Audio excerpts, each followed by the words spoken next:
Kemudian untuk Pak Kasubag lain akademik, Pak Faisal, terima kasih tadi sudah menyampaikan sedikit soal apa namanya jadwal registrasi karena memang patokan dari aplikasi sistem kita melihat dari pengumuman yang dikeluarkan dari bagian akademik. Terima kasih juga kepada Pak Ridho Mutaki yang sudah memfasilitasi harapannya dengan agenda-agenda seperti ini. Jadi memang agenda ini rutin, mulai dari jalur SNBP, SNBT, kemudian ada Pak, SPAN, ada UM. Jadi ini yang keempat kalinya. Jadi harapannya agenda-agenda begini jadi untuk peserta lebih jelas. Jangan lagi nanti ada yang ngeluh UKT saya ketinggian, seperti itu. Oke, saya berusaha menyampaikan dengan cara seksama dan sesingkat-singkatnya karena memang ini lumayan panjang yang harus diinput. Jadi saya langsung share screen aja Pak Ridho. Gih, silahkan Bapak. Screen.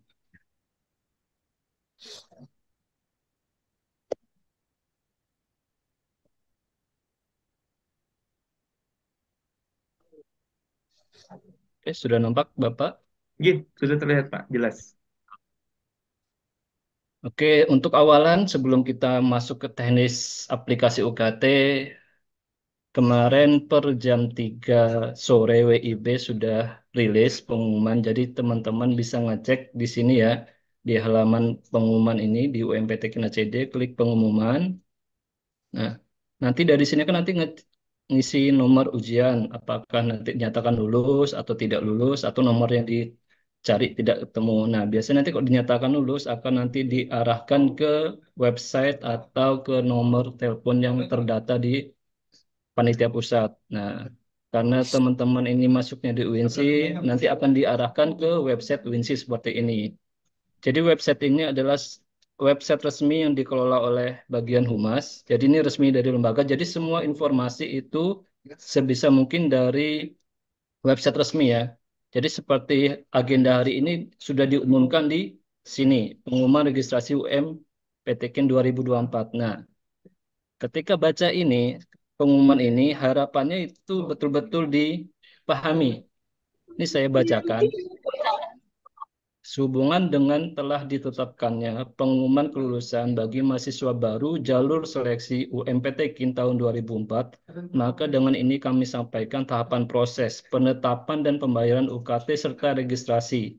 Jadi memang tahapannya nggak sekedar dinyatakan lulus langsung jadi mahasiswa, nggak seperti itu. Jadi masih ada tahapan-tahapan yang harus dilewati. Nah, yang pertama adalah semua mahasiswa baru wajib bergabung dan mengikuti. Nah, jadi harapannya teman-teman sudah join di channel ini. Di channel ini ya. Jadi, ini bukan link sekedar cuma untuk dibaca, tapi diklik, kemudian join. Jadi, semua informasi ada di channel ini.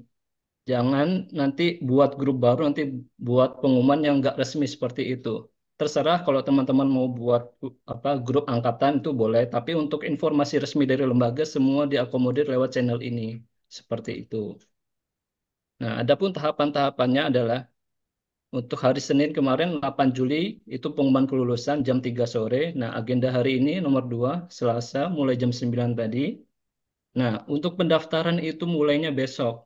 Jadi ada beberapa dari teman-teman yang sudah dinyatakan lulus UM itu sudah pada nanya ke, jadi memang di halaman UKT ini ada bantuan seperti ini ya, tidak bisa masuk, silakan kirim email. Tapi memang itu mulainya tuh mulainya tanggal 10, bukan mulai pas setelah dinyatakan pengumuman tuh langsung ngisi UKT, tidak seperti itu.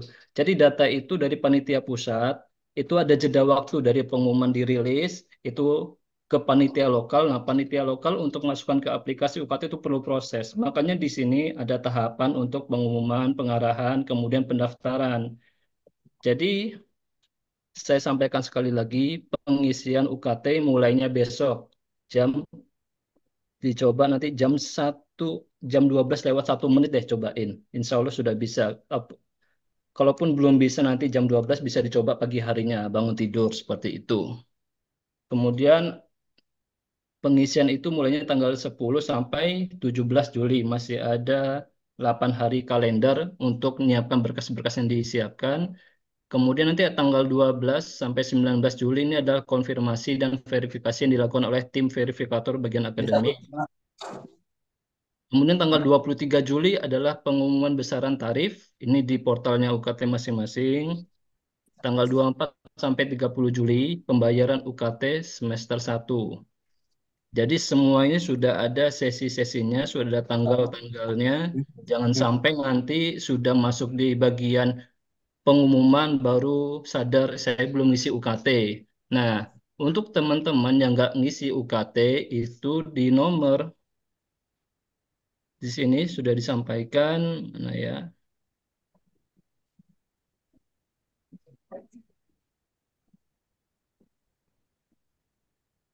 Jadi calon mahasiswa baru peserta yang dinyatakan lulus yang tidak mengisi UKT akan dikenakan UKT tertinggi seperti itu. Nah, sanggahan atau peninjauan ulang akan dapat dilakukan mulai akhir semester 2 seperti itu ya. Nah, ini seperti ini. Berkas pendaftaran, berkas fisik yang diserahkan nantinya. Nah, ini pengumuman resmi ditandatangani oleh Pak Prof. Muhammad Nasir. Jadi harapannya teman-teman biasakan membaca dulu, baru tanya kalau nggak paham. Tapi kalau sudah dengan membaca paham, ya syukur gitu ya. Nah, oke, kita lanjut ke teknis Buruknya gitu. pengisian UKT. Iya Oke. kayaknya. Bukan. Oke. Website UKT adalah ukt.winsi.ac.id. Di sini ada beberapa menu di sebelah kiri. Saya rekomendasikan menggunakan laptop atau komputer untuk pengisian ini karena layarnya lebih besar, terus juga tampilannya lebih enak untuk dilihat, jadi nggak terpotong-potong seperti itu. Ada menu beranda, nanti masukkan nomor peserta, kemudian password. Nah, di sini sudah ada format tanggal adalah tahun, bulan, tanggal. Contohnya seperti ini. Nah, nomor peserta dapat dilihat di kartu peserta ujian masing-masing. Password merupakan gabungan dari tanggal lahir.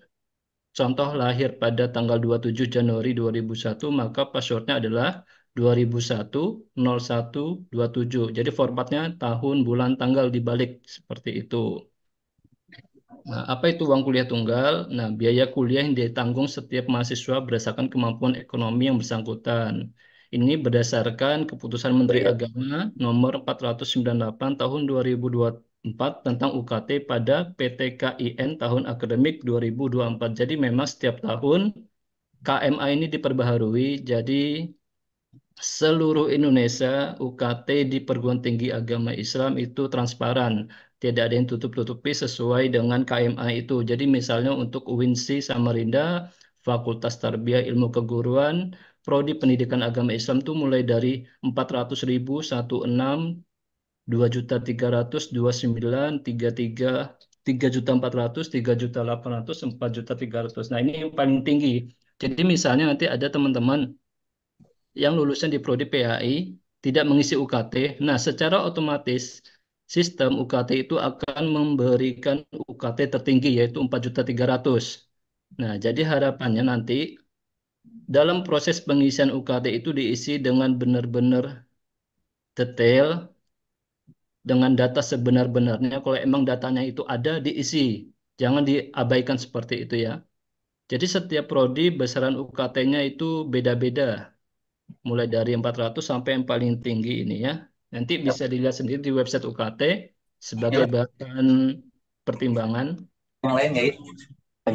Nah, kemudian di menu jadwal pelaksanaan, kalau kita scroll ke bawah, nah di sini sudah ditulis juga jadwal pelaksanaan. Jadi ada jalur SNBP, SNBT, SPAN, UM. Nah, untuk UM di sini, ini kami sesuaikan dengan pengumuman yang dikeluarkan oleh akademik. Pengumuman kelulusan tanggal 8 Juli, pengarahan yang hari ini, pengisian, pengumuman besaran. Nah, untuk pengumuman besaran tarif UKT ini memang tertulis tanggal 23 Juli, tapi tidak serta-merta nanti dicek di dini hari tanggal 23 Juli langsung rilis pengumuman. Tidak seperti itu ya. Jadi sama seperti pengumuman kelulusan, dia tanggal 8 Juli tapi jam 3 sore WIB.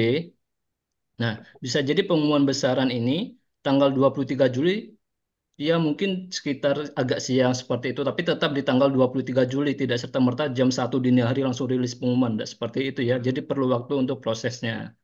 Kemudian nanti ada proses pembayaran, ada pembuatan NIM, sampai dengan registrasi. Jadi setelah dinyatakan lulus, masih harus ngisi UKT, kemudian setelah ngisi UKT bayar, baru buat NIM, baru registrasi. Jadi ketika nanti sudah ngisi UKT, sudah bayar tapi nggak klik ini, nggak proses pembuatan NIM, tidak dianggap sebagai mahasiswa. Udah buat NIM, dapat NIM-nya, tapi nggak registrasi juga sama. Jadi jangan sampai nanti salah satu tahapan ini ketinggalan, berakibat tidak dianggap jadi mahasiswa. Seperti itu. Oke, tadi untuk jadwal pelaksanaan. Nah, ini di menu persyaratan. Ada beberapa persyaratan umum dan khusus yang harus dilengkapi. Nah, jadi ini beberapa persyaratan umum. Peserta adalah pendaftar atau calon mahasiswa baru yang telah dinyatakan lulus, entah itu jalur SPAN, UM, atau UMAN. Kemudian persyaratan yang diperlukan, yang pertama ijazah terakhir asli, bisa ijazah MTS, SMP atau yang sederajat. Untuk yang lulusnya di tahun 2024 memang belum keluar ijazahnya. Tapi kalau yang sudah keluar ijazahnya mereka lulusnya tahun 2023, 2022, boleh diupload ijazah SMA-nya. Kemudian SK nilai ujian asli atau surat keterangan mengikuti ujian atau surat keterangan lulus. Ini kartu Indonesia Pintar jika ada, surat keterangan ranking jika ada, surat pernyataan kebenaran data, nanti saya demokan dari aplikasinya. Kemudian ada scan raportnya, ada KTP peserta, ayah dan ibu, jadikan satu file, ada kartu keluarga, ada slip gaji, surat keterangan tidak mampu jika ada, ijazah terakhir ayah dan ibu jika ada, bukti pembayaran listrik, bukti bayar air, pajak bumi bangunan, tampak foto rumah tampak depan samping belakang, kemudian foto bersama keluarga dan lain sebagainya. Jadi semua persyaratan ini diusahakan dilengkapi semua jika memang ada. Seperti itu persyaratan umum, persyaratan khusus nanti bisa dibaca sendiri. Oke, saya demokan untuk cara pengisian UKT-nya. Jadi di sini nanti seperti yang di panel informasi, nomor peserta dapat dilihat di kartu peserta yang formatnya ada di kartu peserta. Ini sebagai contoh, saya menggunakan. Jadi kalau nanti ada teman-teman yang dinyatakan lulus, coba-coba masuk di sini, saya pastikan tidak bisa login karena memang belum sesi untuk pendaftaran UKT. Jadi tidak usah kirim email ini, tidak usah kirim ke email ini kalau memang belum sesi pengisiannya. Tapi kalau memang nanti pas besok ngisi dan tidak bisa login, nah baru kirim ke email ini, upt.tipd@unsy.acid dengan subjek.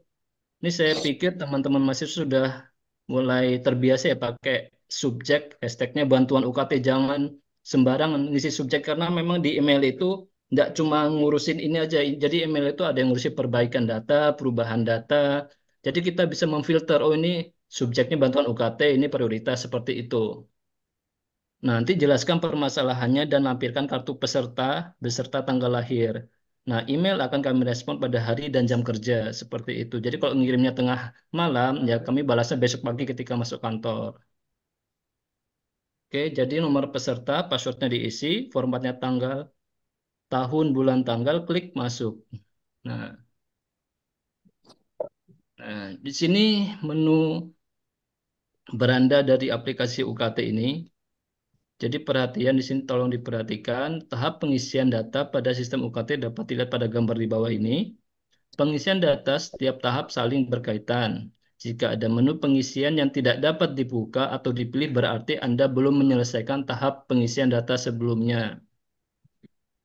Pengisian data dinyatakan selesai setelah Anda melakukan finalisasi. Jadi urutan ini adalah urutan yang harus dilengkapi. Jadi yang pertama dilengkapi adalah biodata, kemudian keluarga, rumah, prestasi, finalisasi. Jadi kita nggak bisa ngisi prestasi kalau rumah belum diisi. Rumah nggak bisa diisi kalau keluarga belum ada isinya. Seperti itu. Jadi saling berkaitan. Nah, seperti ini gambarnya. Yang pertama itu isi biodata, kemudian upload dokumen biodatanya, kemudian nomor 2-nya isi data keluarga, upload dokumen keluarga, nomor 3 isi data rumah, kemudian upload dokumen rumah, kemudian yang keempat isi data prestasi jika ada prestasi, isi data rapor, kemudian upload data pendukung prestasinya, kemudian 5 ini finalisasi. Jadi ketika 1, 2, 3, 4 ini sudah diisi tapi nggak difinalisasi, itu oleh sistem dianggap belum mengisi. Konsekuensinya kalau belum mengisi, itu dianggap kena UKT yang tertinggi. Seperti itu. Jadi pastikan dari 1 sampai 5 itu selesai. Oke, saya demokan mulai dari pengisian biodata. Oke. Nah, di sini ada tulisannya tips isi dan simpan biodata terlebih dahulu sebelum melakukan upload dokumen. Jadi sebelah kiri ini menu, yang tengah ini center ini adalah form biodata yang harus dilengkapi. Kemudian sebelah kanan ini adalah form untuk upload dokumen pendukungnya. Apa aja yang perlu diupload di sini mulai dari ijazah, SKL, kartu Indonesia Pintar, surat keterangan ranking, scan raport, surat pernyataan kebenaran data. Oke. Jadi yang pertama dilengkapi setiap menu ini adalah mengisi biodatanya dulu. Form-formnya dilengkapi dulu yang di tengah. Sebagai contoh, jadi ada beberapa yang sudah ada datanya seperti nomor pendaftaran. Nah, NISN ini bisa dicek. Ini formatnya 10 digit. NIK ini sebagai contoh saya ngisinya asal. Cuman di aplikasi sudah kami filter. Kalau NISN itu 10 digit, NIK itu 16 digit. Jadi kalau kurang dari 16 digit dia tidak akan tersimpan. Kemudian perlu saya sampaikan data yang kalian isi ini akan mengalir sampai ke data PDDikti, Pangkalan Data Pendidikan Tinggi, dan itu juga connect dengan data Dukcapil. Jadi NIK ini jangan sampai salah, karena nanti pada saat kalian mau lulus, itu sistem penomoran ijazah akan membaca NIK. Jadi ke depan memang Indonesia itu akan satu data, seperti itu. Nah, sebagai contoh, dilengkapi data NISN, NIK, kemudian agamanya, tempat lahir. Sebagai contoh, saya isi misalnya di Tenggarong. Nah, tips pengisian tempat lahir ini sesuaikan dengan dokumen ijazah sebelumnya. Jadi misalnya di KTP tulisannya Kutai Kartanegara. Nah, di ijazah itu apa? Kalau misalnya di ijazah itu Tenggarong, berarti Tenggarong aja semuanya. Seragamkan seperti itu. Karena nanti ketika sudah mau lulus, kalian akan diminta ijazah sebelumnya. Nah, kalau ada perubahan data, misalnya ini pertama ngisi Kutai Kartanegara, padahal di ijazah SMA-nya Tenggarong. Nanti itu untuk perubahan data ke PDDT-nya itu ribet. Jadi tempat lahir isi sesuai dengan ijazah sebelumnya. Tanggal lahir sebagai contoh, ini saya isi tahun 2003, bulan Juni tanggal 10, sebagai contoh jenis kelamin laki-laki. Nah, ini alamat tinggal, domisili. Jadi misalnya saya tinggalnya di Jalan Lambung Mangkurat, sebagai contoh di Sungai Pinang. Nah, desanya apa? Sebagai contoh Mugirejo. Nah, ini ada beberapa fitur isian yang dia autocomplete. Jadi misalnya kita ketik Samarinda. Nah, jadi dia ada muncul bawahnya. Kode pos, kemudian email. Oh ya, untuk kalian ketahui juga, di PDDikti itu email adalah salah satu isian yang wajib diisi. Jadi email, NIK, NISN itu wajib isi. Harapannya jangan salah dan pastikan email yang digunakan itu adalah email yang aktif dan valid. Bisa aja kan email itu valid tapi nggak aktif karena belum pernah dibuka, cuman sekedar buat habis itu selesai. Ada sekolahan. Kemudian nomor HP sebagai contoh, ini nomor WA juga boleh sama dengan nomor HP. Ini hanya sebagai contoh, keluarga negaraan isi. Nah, kalau dianggap ini sudah lengkap, kemudian klik simpan. Nanti akan muncul pesan sukses berhasil menyimpan biodata diri. Oke. Kalau biodata ini sudah dilengkapi, langkah berikutnya adalah upload dokumen pendukungnya. Apa aja? Di sini tadi disampaikan ada ijazah, SKL, KIP jika ada, surat keterangan ranking, surat pernyataan kebenaran data. Nah, untuk surat pernyataan kebenaran data itu kita tidak perlu ngetik ulang. Jadi cukup download template-nya di sini. Sini juga sudah ditulis. Tidak perlu membuat format surat pernyataan sendiri, cukup download dari link ini. Ini diklik. Nah, kemudian ini dicetak. Setelah dicetak, nah di sini nanti itu akan ada data nama, NIK, nomor pendaftaran, dan lain sebagainya yang sesuai dengan isian di biodata tadi. Ini kalian cetak, kasih materai 10.000, tanda tangani, kemudian di-scan atau difoto. Kemudian setelah difoto, upload lagi ke sini. Nah, untuk file yang diupload memiliki kualitas yang bagus dengan ukuran maksimal 500 KB. Formatnya bisa PDF, JPG, JPEG, atau PNG. Nah, khusus untuk raport itu maksimal 5 MB karena raport ini dari kelas 10, 11, 12 ya. Mana kayunya? Nah, jadi sebagai contoh, misalnya kita upload ijazah terakhir, pilih jenis dokumennya, kemudian pilih filenya. Sebagai contoh, di sini saya taruh di folder desktop, file test, klik open, upload. Terus misalnya gimana kalau filenya ukurannya lebih dari 500 KB. Nah, kalau ukurannya lebih dari 500 KB bisa di resize dulu. Banyak tools online yang bisa dicoba untuk meresize file-file PDF. Nah, seperti ini. Jadi nanti kalau memang hasil scan atau foto dari surat pernyataan tadi itu terlalu besar, lebih dari 500 KB, bisa di resize menggunakan aplikasi-aplikasi online yang fungsinya meresize, mengecilkan ukurannya. Kemudian, nah ini sebagai contoh tadi, saya sudah upload ijazah terakhir. Nah, kita bisa melihat apakah file yang kita upload itu sudah sesuai atau belum. Kalau memang sudah sesuai, berarti aman. Tinggal lanjutkan ke dokumen berikutnya. Kalau memang ternyata salah yang diupload, klik hapus. Nah, kemudian, kalau sudah ijazah, lanjutkan ke dokumen lainnya. Ini saya anggap saya memiliki semua dokumen ini ya. Jadi tinggal pilih jenis dokumen, kemudian upload dokumen pendukungnya. Klik Belum ada deh. upload. SKL. Akhirnya lah. Oke, dokumen berikutnya Kartu Indonesia Pintar. Klik upload. Kemudian surat keterangan ranking.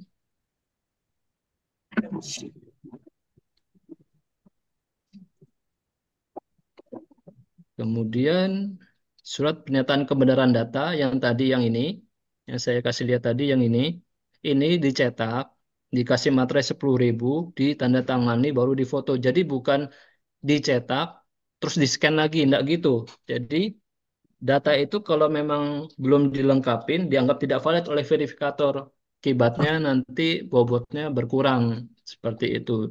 Jadi surat pernyataan kebenaran data ini dicetak, dikasih materai 10.000, tanda tangani, kemudian difoto atau di-scan dengan kualitas yang bagus. Oke, sebagai contoh, dengan menggunakan file yang sama, upload. Nah, khusus untuk yang rapor, kan itu ada 5 semester ya. Nah, nanti cari aja tool online-nya, misalnya Merger PDF online. Nah, ini aplikasi-aplikasi yang bisa digunakan untuk menggabungkan, misalnya ada 5 semester, dari semester 1 sampai 5, itu digabungkan jadi satu file. Jadi bukan semester 1 upload, semester 2 upload, tidak seperti itu ya. Jadi semua dijadikan satu file, kemudian ukuran maksimalnya 5 MB. Khusus untuk raport dia bisa 5 mega. Untuk dokumen lain selain raport itu maksimal 500 KB, seperti itu. Oke, Sama. upload. Nah, kalau Sampai. sudah selesai pengisian biodata, langkah berikutnya yang bisa kita lengkapi adalah pengisian data rumah. Nah, kalau tadi di awal kan kita nggak bisa mengisi data keluarga kalau biodata belum terisi. Nah, sekarang biodata sudah terisi, makanya keluarga ini bisa diklik seperti itu. Pak. Hah? Nah, sama seperti pengisian biodata, tipsnya adalah isi dulu form isian ini, kemudian baru upload dokumen pendukungnya. Sebagai contoh, nama ayah sama ini saya isi, namanya ayah, Itu yang di KTP ya. Nih. NIK-nya juga diisi, sama seperti NIK peserta. Statusnya apa? Apakah sudah meninggal atau masih hidup?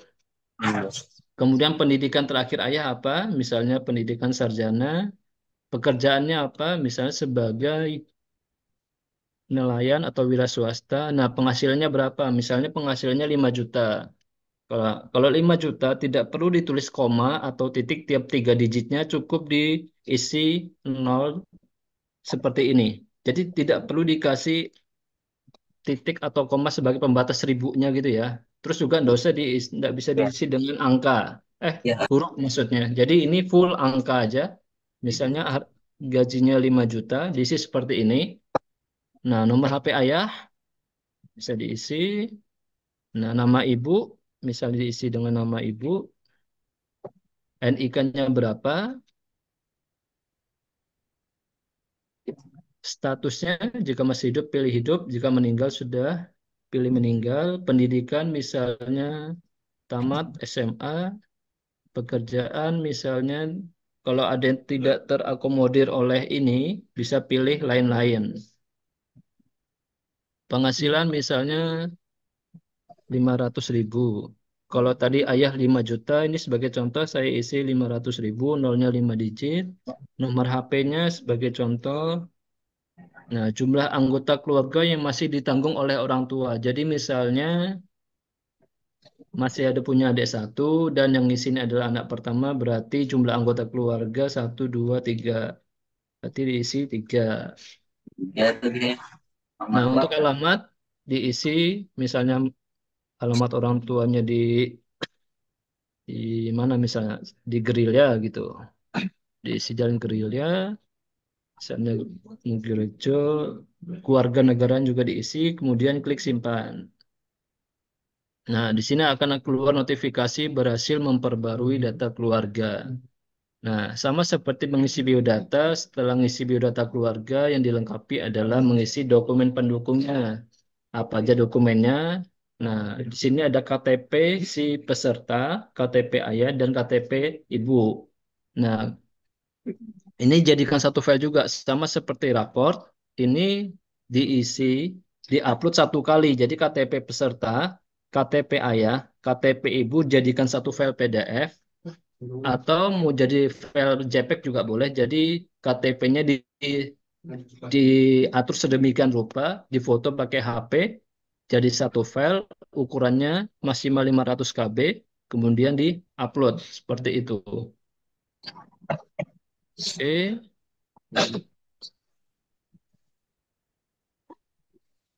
Kemudian kartu keluarga, klik upload. Kemudian slip gaji, jika ada. Kalau nggak ada slip gajinya ya sudah. Tapi jika dokumennya itu ada, dilengkapi. Aja. Karena memang ada beberapa dokumen ini yang wajib dilengkapi dan opsional. Jadi misalnya seperti ini, ada dalam kurung jika ada, nah ini berarti opsional.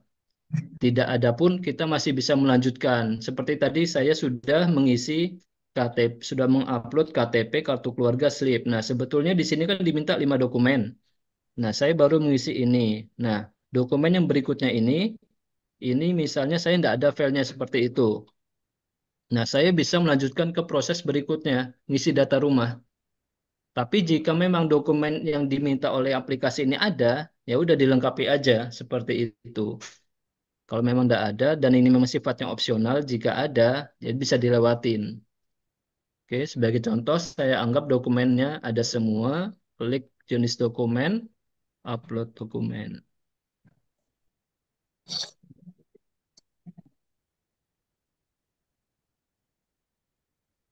Oke, tadi sudah ngisi data biodata keluarga, kemudian berikutnya adalah mengisi data rumah.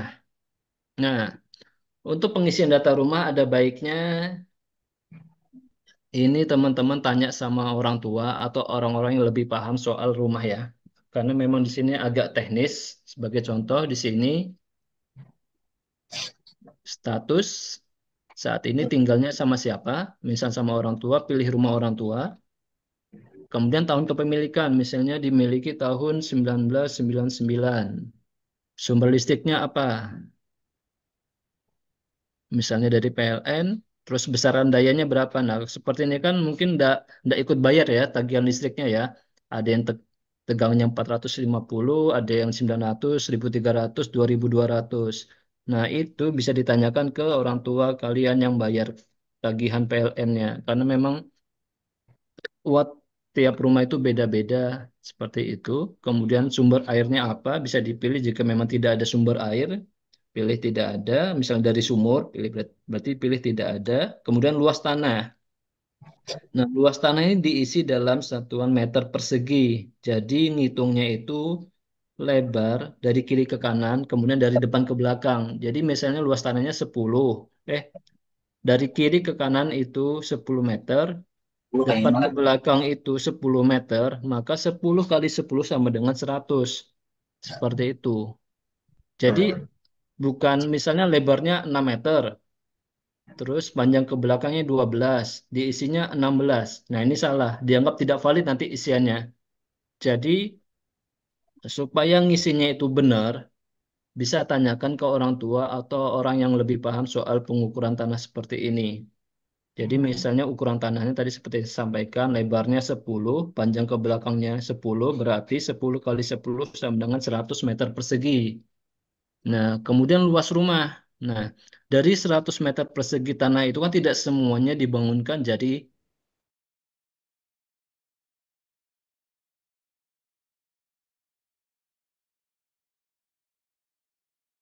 misalnya yang dibangunkan cuma 6 kali 6. Berarti tipe 36 seperti itu. Terus gimana kalau misalnya luas rumahnya lebih tinggi atau lebih besar dari luas tanah? Itu bisa aja jika rumahnya itu 2 atau 3 lantai. Jadi bisa aja luas tanahnya 100. Tapi karena rumahnya tinggi menjulang ke atas, bisa aja jadi tipe 100 karena dihitung tingginya juga. Seperti itu. Jadi harapannya bisa tanya seperti ini ke orang tua atau orang yang lebih paham. Karena pengisian data ini berpengaruh sama besaran UKT nanti. Seperti itu. Jenis atapnya apa? Misalnya jenis atapnya dari seng. Kemudian jenis dindingnya apa? Apakah menggunakan bata, batako, atau kayu? Sebagai contoh saya pilih kayu. Jenis lantainya apa? Misalnya sudah pakai keramik, pilih keramik. Kemudian ada WC-nya atau enggak? Nah, pilih ada kalau memang ada, pilih tidak ada jika tidak ada. Kemudian jarak ke kampus diisi dengan angka dalam satuan kilometer. Nah, gimana cara mengukurnya? Bisa menggunakan aplikasi sebagai contoh menggunakan Google Maps ini sebagai contoh. Jadi misalnya saya tinggalnya di Samarinda Kota, misalnya daerah Lambung Mangkurat gitu ya. Misalnya di sini, ini sebagai contoh aja. Nah, di sini nanti klik ini rute, pilih UINSI. Nah, pilih UINSI-nya yang di yang di seberang di HM Rifadin sebagai contoh. Nah, di sini kan ada nih, ada rekomendasi jalur. Nah, ini bisa dijadikan ini apa namanya referensi jarak yang diukur dari Jalan Lambung Mangkurat ke UINSI. Nah, jadi kurang lebih aja. Jadi misalnya pakai rute ini jaraknya jadi 19. Nah, ini diisi aja kira-kiranya aja 14 sampai 19. Jadi misalnya jarak dari rumah ke kampus itu berapa? Jadi sebagai contoh saya isi di sini jaraknya misalnya 20 km sekali jalan bukan pulang pergi ya. Jadi jarak dari tempat tinggal ke kampus itu berapa? Seperti itu. Kalau sudah semua diisi, kemudian klik simpan. Sudah jam. Nah, Kalau sudah ngisi data rumah, sama seperti ngisi biodata dan keluarga, berikutnya adalah upload dokumen pendukungnya. Di sini dilengkapi mulai dari bukti pembayaran listrik terbaru ya. Jadi kalau nanti, misalnya ini kan bulan Juli, jatuh tempo tanggal 20 Juli, misalnya yang bulan Juli ini belum bayar, masih bisa menggunakan dokumen struk yang bulan Juni. Tapi jelas itu ya bukan Pembayaran yang tahun-tahun yang lama gitu ya. Jadi ya kalau bisa yang terbaru misalnya bulan Juli ya bulan Juli ini. Tapi kalau emang belum ada yang bulan Juli belum bayar gitu kan, bisa bulan Juni. Nah, ini jika ada pembayaran pajak bumi dan bangunan, pokoknya kalau dokumennya itu ada, dilengkapi aja semuanya. Nah, ini foto rumah tampak depan. Nah, jadi nanti ada tugas baru lagi dari peserta ini untuk memfoto rumahnya. Tampak depan, tampak samping, tampak belakang. Terus ada juga foto bersama keluarga di dalam rumah. Nah, ini foto bersama keluarga ya, bukan foto. Jadi biasanya kan tiap keluarga, tiap rumah itu ada foto keluarga gitu ya, sudah dipajang. Itu yang difoto. Jadi adalah foto bersama keluarga di dalam rumahnya. Kemudian ada foto kamar mandi, foto dapur, foto ruang tamu. Terus gimana misalnya rumahnya kiri kanannya sudah tembok rumah orang. Ya udah, fotokan, kirimkan foto rumah tampak depannya yang memang kiri kanannya sudah kelihatan rumah orang seperti itu. Jadi Foto yang ada. dikondisikan aja nanti fotonya itu memang kalau kiri kanannya sudah rumah orang. Jadi kita tidak bisa foto tampak sampingnya seperti itu. Udah di rumah kamu ayah mama adek gitu bukan Oke, foto keluarga sama sudah seperti dokumen lainnya, tinggal klik tanggap ya. upload. Kemudian Foto foto kita rumah tampak samping. bukan foto keluarga yang sudah jadi. Yang ini dan hari ini juga. Foto rumah tampak belakang. Jadi memang kelihatannya ini ribet. Memang harapannya diisi dengan detail supaya UKT yang diterima itu sesuai dengan kondisi ekonomi peserta. Nanti jangan sampai ada yang memang dia sebetulnya berhak dapat yang 400.000 atau 1 jutaan, tapi tidak ngisi UKT ini, konsekuensinya dia akan kena yang UKT tertinggi 4 juta sekian. Jadi Berarti jangan dianggap remeh pengisian data-data UKT ini. Nah, kemudian bukti Lagi pembayaran pengumuman air terbaru kalau pengumuman menggunakan PDAM, habis kita ngisi semuaan. kemudian ada foto bersama keluarga. Ini foto terbaru juga, bukan foto yang sudah dipajang kemudian difoto lagi gitu ya. Nah, saya kan banner lagi tadi bannernya yang sudah ada. Kemudian foto kamar mandinya. Jadi Iya. untuk memvalidasi apakah benar fotonya ini sesuai dengan isian di sini. Misalnya di sini diisi tidak ada, tapi fotonya ada. Itu kan jadi tidak valid datanya. Jadi semua isian peserta di UKT ini akan dicek kebenarannya oleh tim verifikator. Oke, lanjutkan ke foto berikutnya. Ada foto ruang tamu. dia foto aja tuh yang jauh depan kan.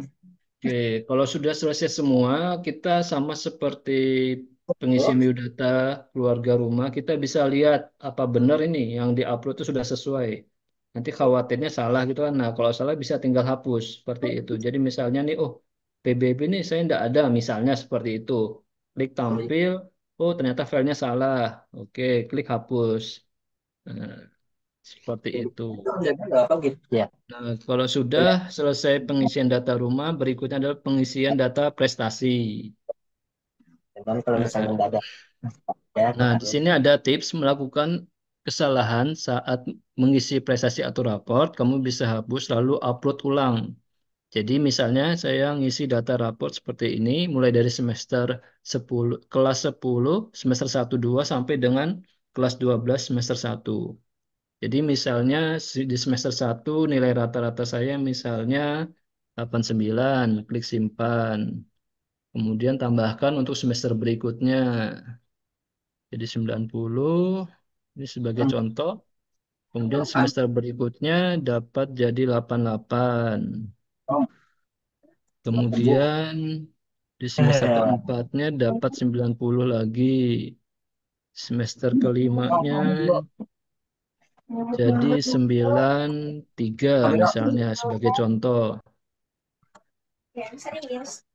Terus misalnya, oh nilai rata-ratanya ada digitnya. Oh berarti salah. Kita bisa hapus seperti ini.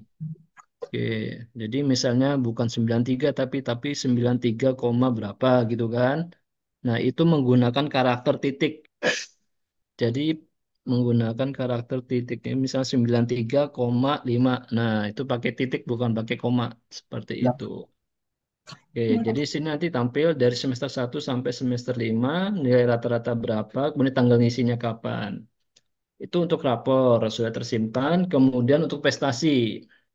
Nah, prestasi ini adalah prestasi yang dimiliki oleh peserta selama jenjang SMA. Jadi prestasi yang sudah ikut lomba mewarnai tingkat SD atau TK tidak perlu dilampirkan di sini. Jadi ini khusus untuk yang SMA. Selama di jenjang SMA, SLTA-nya itu punya prestasi baik tingkat sekolah, tingkat kelurahan, kecamatan, provinsi, nasional, bahkan internasional bisa diupload di sini. Sebagai contoh, jenis prestasinya misalnya dia lomba tahfiz. Dia ikut lomba sampai tingkat provinsi. Peringkatnya peringkat 1.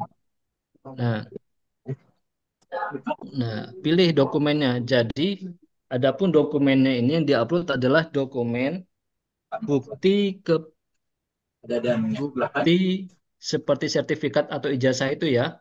Ada stempelnya dan ada penanda tangannya. Jadi ada namanya si peserta, ada menerangkan di dokumen itu peringkat berapa, tingkat apa, kemudian ada penanda tangan dan stempel. Jadi bukan piala yang difoto ya. Jadi adalah bukti ijazah apa bukti sertifikat kepesertaan. Jadi bukan seperti apa ya yang biasanya kalau lomba tingkat SD SMA apa SD TK kan ada bukti anunya tuh pialanya. Jadi bukan piala yang difoto. Jadi yang difoto itu buktinya adalah sertifikat kepesertaannya. Kemudian jika ada prestasi lain, jadi misalnya ini ada prestasi lainnya, misalnya dia olahraga juga di tingkat nasional. Pilih tingkat nasional, kemudian misalnya juara 2, misalnya dia juara lomba lari gitu ya. Upload dokumen-dokumennya. Nah, Nah, kalau memang dirasa, oh ini ternyata salah, bisa dihapus, kemudian diisi ulang. Yang harusnya yang tingkat nasional yang juara 1, provinsi yang juara 2, nanti bisa dihapus, kemudian tambahkan ulang, seperti itu. Nah, tadi biodata sudah, keluarga sudah, rumah, prestasi. Nah, langkah berikutnya tidak kalah pentingnya adalah finalisasi. Jadi semua isian data tadi itu akan tampil seperti ini. Ini jadi peserta bisa mereview bersama anggota keluarga atau temannya untuk sama-sama bantu ngecek gitu ya. Di sini ada tulisan pastikan seluruh data yang telah diupload sudah benar dan sesuai fakta. Segala penipuan dapat berakibat fatal atau salah isi ini bisa fatal akibatnya. Kemudian tips di sebelah kanan ini selalu cek data yang ditampilkan pada form ini sebelum melakukan finalisasi. Karena finalisasi hanya dapat dilakukan 1 kali. Jika kamu sudah yakin dengan seluruh data yang diisikan, centang persetujuan dan klik. Nah, persetujuannya ini. Klik ini.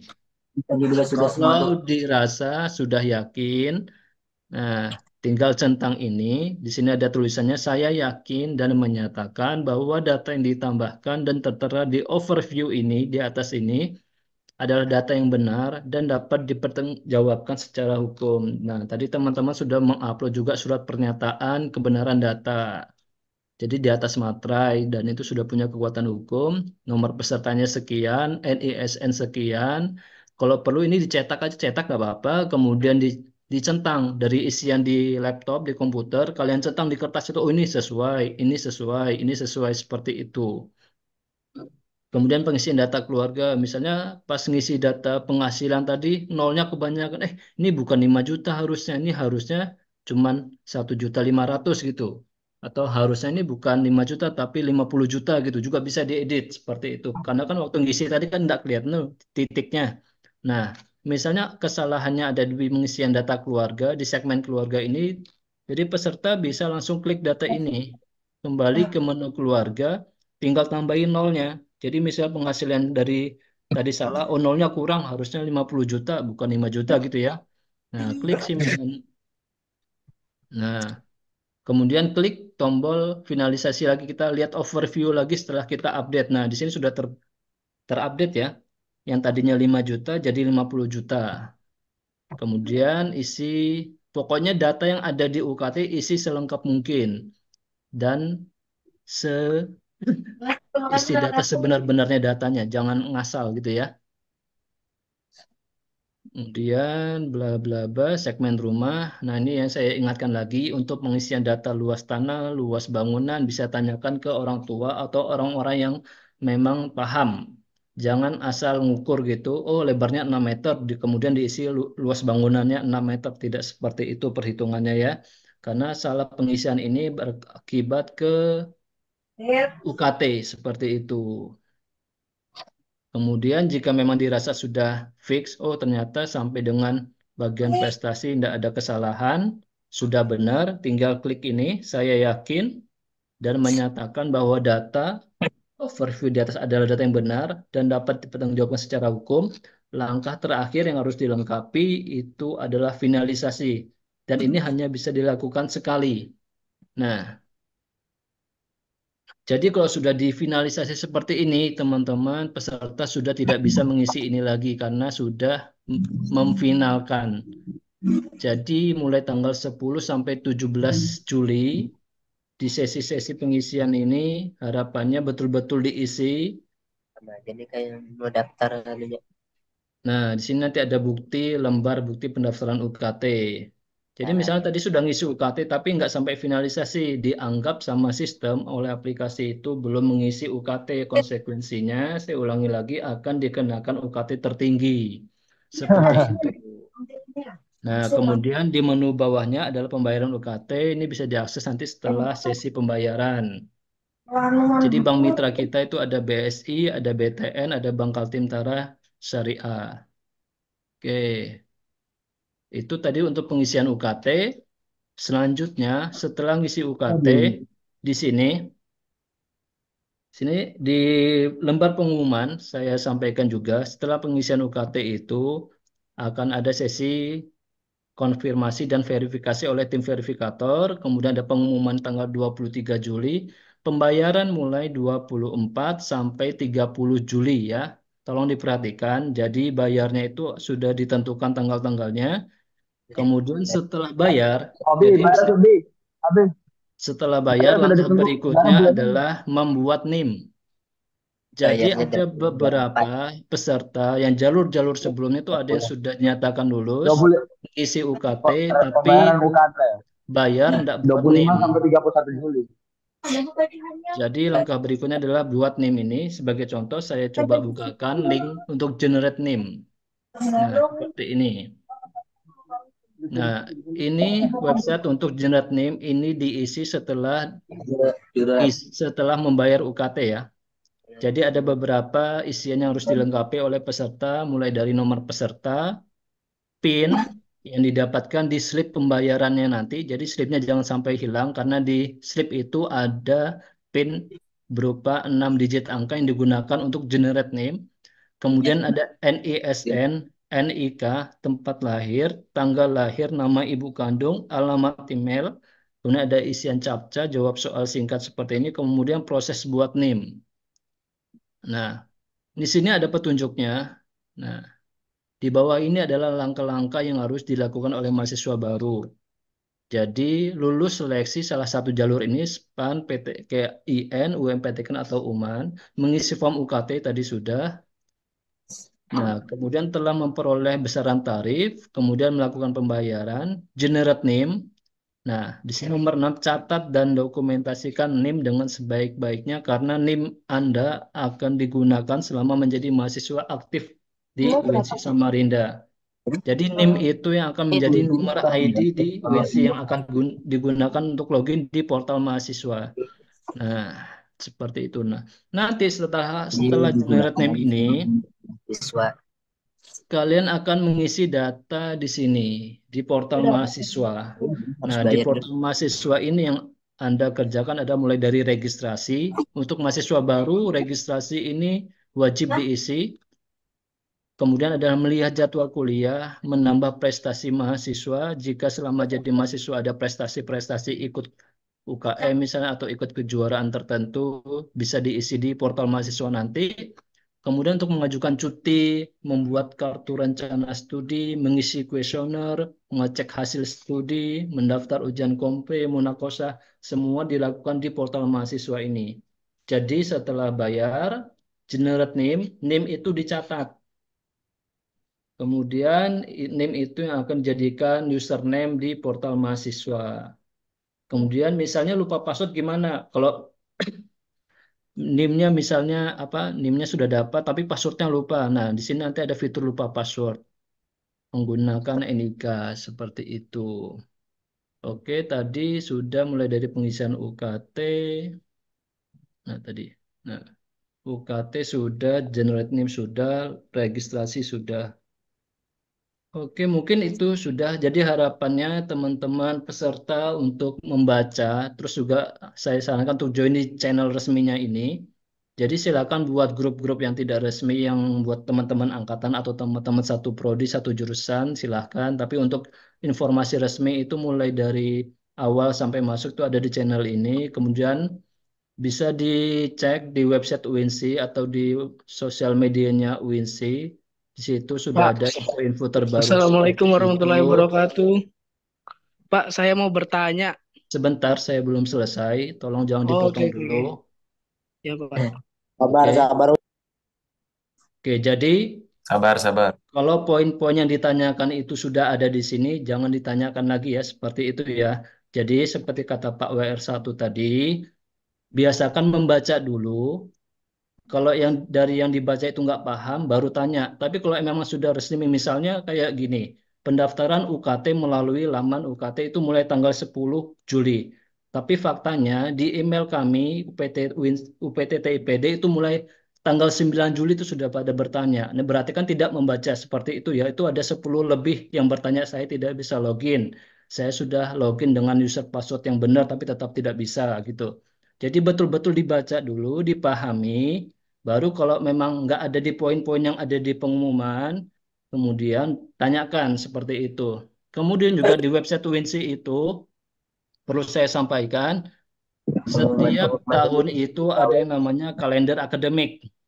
Mungkin Nah, ini kalender akademik ini tolong diperhatikan, ini adalah memudahkan acuan aplikasi sistem yang ada di UNC. Jadi misalnya di sini UMPTN semester ganjil untuk mahasiswa baru itu pembayaran dimulai dari kalau di sini mulai tanggal 10 karena ini belum diupdate seperti itu ya. Jadi misalnya sudah sesi buat KRS ya udah berarti itu sesi KRS tidak bisa mundur ke pembayaran.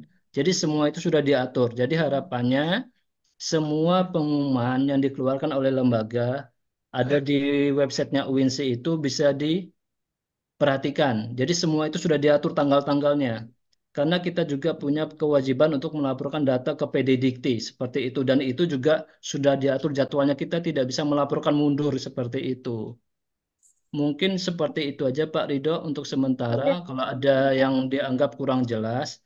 Tapi kalau dianggap itu pertanyaan berulang mungkin cukup sekali menjelaskan. Matiin Seperti kamera. itu, Pak Ridho, saya akhiri. Assalamualaikum warahmatullahi wabarakatuh. Waalaikumsalam. Waalaikumsalam Waalaikumsalam warahmatullahi warahmatullahi wabarakatuh. Bapak, terima kasih banyak Pak Herman. Saya pikir ini sudah sangat jelas, sangat detail rangkaian-rangkaian dari awal dan sampai di akhir ini penjelasannya mengenai tanggal, bahkan semuanya sebenarnya adik-adik semua, mahasiswa semua, bahwa sesungguhnya TIPD itu sudah sangat jelas untuk mencantumkan setiap informasi pada setiap website. Tinggal teman-teman saja untuk membuka dan tentu memahami dari setiap penjelasan-penjelasan itu. Ya, terima kasih sekali lagi kepada Pak Herman pada kesempatan kali ini selaku wakil dari TIPD UINSI Samarinda. Dan saya pikir teman-teman nanti juga silahkan jika ada yang mau bertanya mungkin lu 1-2 orang bisa mengikuti setiap tahapan-tahapan yang dijelaskan oleh Pak Herman tadi agar teman-teman nanti juga bisa mengikuti dan apa namanya memahami lebih detail begitu.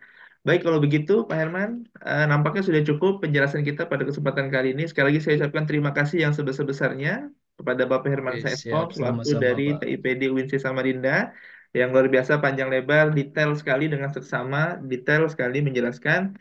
Dan teman-teman, selamat ya, selamat menjadi bagian dari keluarga besar UINSI Samarinda dan tetap semangat isi semua rangkaiannya dan insya Allah ketika dilancarkan nanti akhir Juli atau awal Agustus kita sudah bertemu di kampus dan teman-teman sudah berhak menyandang status sebagai mahasiswa ya, bukan lagi sebagai siswa tapi sebagai mahasiswa.